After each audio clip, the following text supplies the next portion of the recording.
Baligya na birukan dagiti otoridad ti upat nga indibidual anayaw awan iti Mount Sicapoo ijay Nueva Era, Ilocos Norte. Duwa ka dagito iti mountaineer bayat aduamet ti tour guide. Ada detalye ni Angel Kim Pengosro.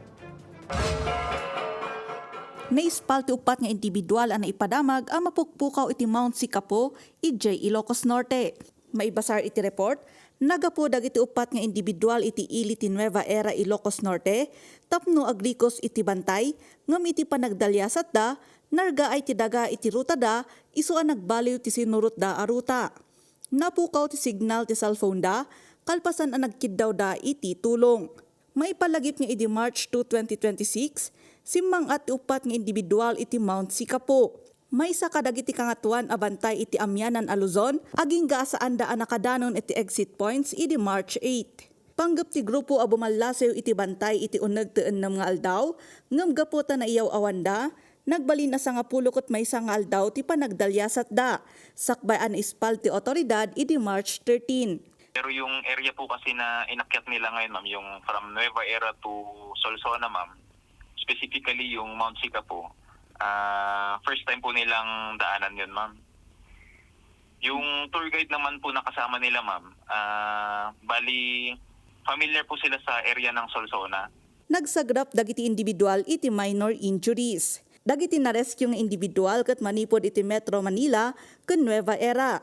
Ngagtawon iti 59, 49, 48 ken 28. Sigon kadagiti otoridad, addan iti natalged a kasasaad. Maayos na po yung kalagayan ng dalawa, ma'am.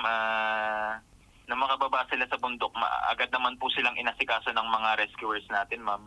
Sinigurado po na makakain sila, yung i-check po kung, yun nga, kung may mga sugat sila or injuries. So, okay naman po sila, ma'am. Yung dalawang guide naman po, sinundo ng pulisya ng Nueva Era kung saan sila ay nakatira. Adamot palagip ti pulisya kadagiti agpangpanggep a sumangat kadagiti bambantay. Magplano ng maayos na ruta, gumamit siguro ng modern navigation tools or GPS devices, magdala ng sapat na pagkain at tubig, siguraduhin na maayos ang komunikasyon or coordination sa lokal na otoridad o guide.